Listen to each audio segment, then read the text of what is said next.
Kita bergeser ke Afrika, saudara. Pulau pesisir Lamu di Kenya tengah berjuang melawan tumpukan sampah plastik yang terdampar di pantai sekaligus yang dihasilkan warga setempat. Untuk mengatasi persoalan ini, warga mendaur ulang sampah plastik menjadi furnitur, bahkan perahu. Sejak tahun 2016, warga bersama LSM Flip Floppy Project memilah sampah di Pulau Lamu, sebuah pulau di pesisir Kenya. Di area pemilahan ini, sampah plastik memulai perjalanan menjadi furnitur, bahkan perahu.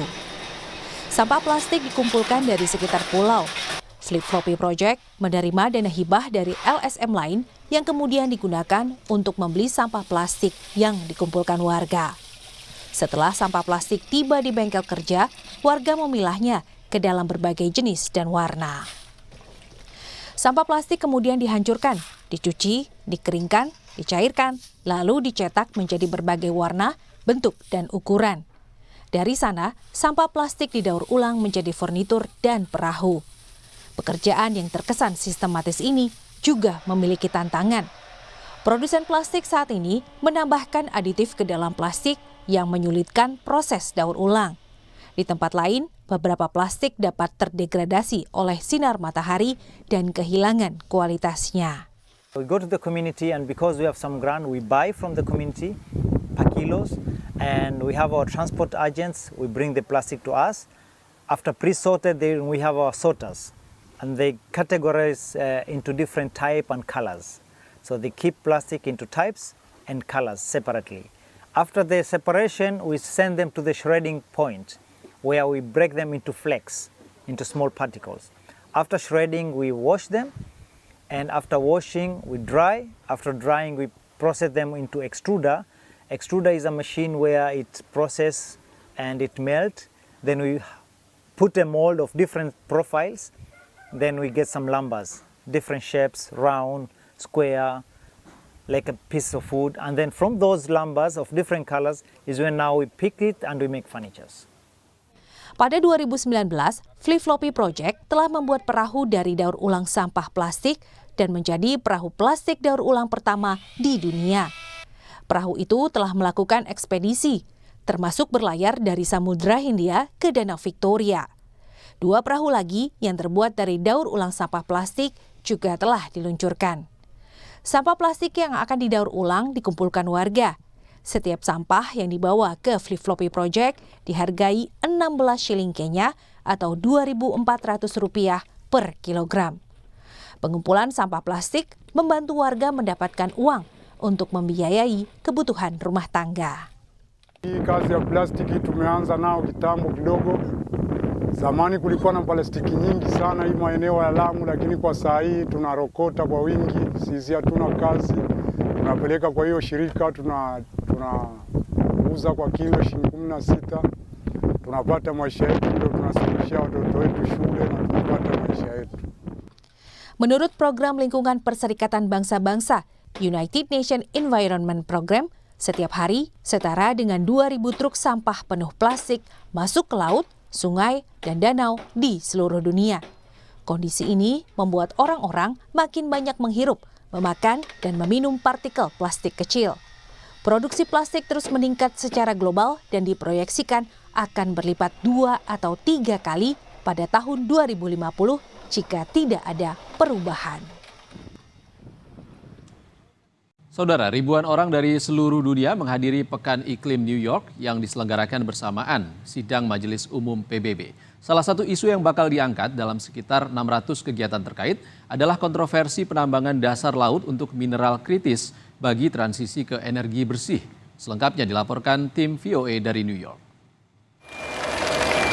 Transisi energi global bergantung pada mineral-mineral kritis, termasuk litium, kobalt, mangan, nikel, dan tembaga. Menurut Otoritas Dasar Laut Internasional, banyak kandungan mineral kritis ini terdapat di dasar Samudra Pasifik. Negara-negara Kepulauan Pasifik, Tonga, Kiribati, dan Nauru telah bermitra dengan perusahaan penambangan Kanada, The Metals Company, untuk melakukan ekstraksi mineral dari bebatuan di kedalaman Samudra Pasifik.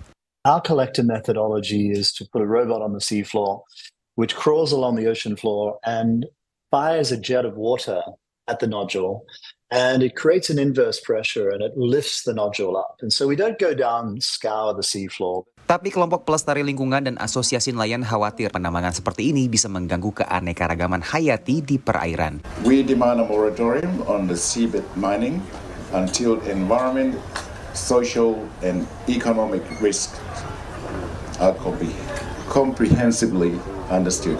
We know only very little of the deep sea, and the race for the final frontier could cause irreversible damages to the people and communities of our Pacific. Menurut The Metals Company, perubahan iklim lebih mengancam keanekaragaman hayati dibandingkan aktivitas penambangan. The oceans are impacted by every single thing we do today, especially global warming. So we need to address the main driver for climate change and reduce emissions. Sebagian peneliti mengatakan, di kedalaman ribuan meter dari permukaan laut, biota yang ada hanyalah bakteri dan invertebrata kecil. Transisi ke energi yang terbarukan ternyata juga menimbulkan berbagai dampak negatif terhadap lingkungan. Hal inilah yang menjadi tantangan yang berusaha dijawab oleh Pekan Iklim di kota New York yang berlangsung bersamaan dengan sidang Majelis Umum di PBB yang mendatangkan berbagai pejabat dan juga kepala negara yang merupakan anggota dari PBB.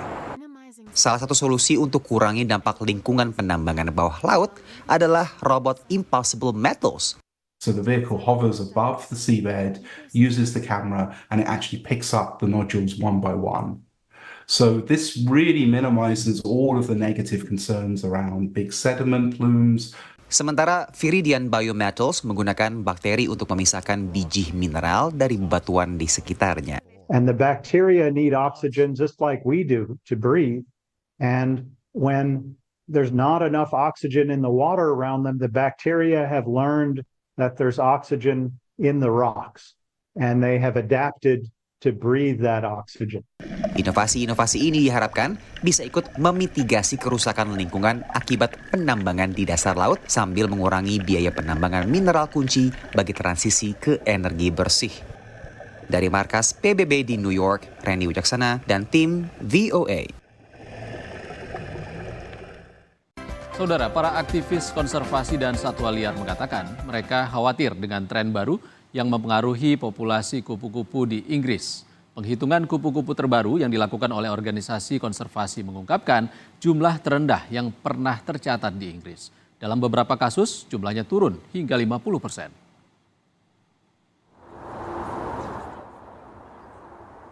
Di Taman Nasional South Downs, akhir-akhir ini terdapat banyak aktivitas di cagar konservasi kupu-kupu. Spesies yang absen sepanjang musim panas akhirnya muncul. Namun bahkan di surga satwa liar ini, jumlah kupu-kupu tersebut terbukti sulit dikenali. Hal ini mencerminkan penurunan yang mengkhawatirkan yang dicatat oleh para pegiat konservasi dalam penghitungan kupu-kupu dalam jumlah besar pada musim panas ini yang dilakukan oleh organisasi Butterfly Conservation di Inggris.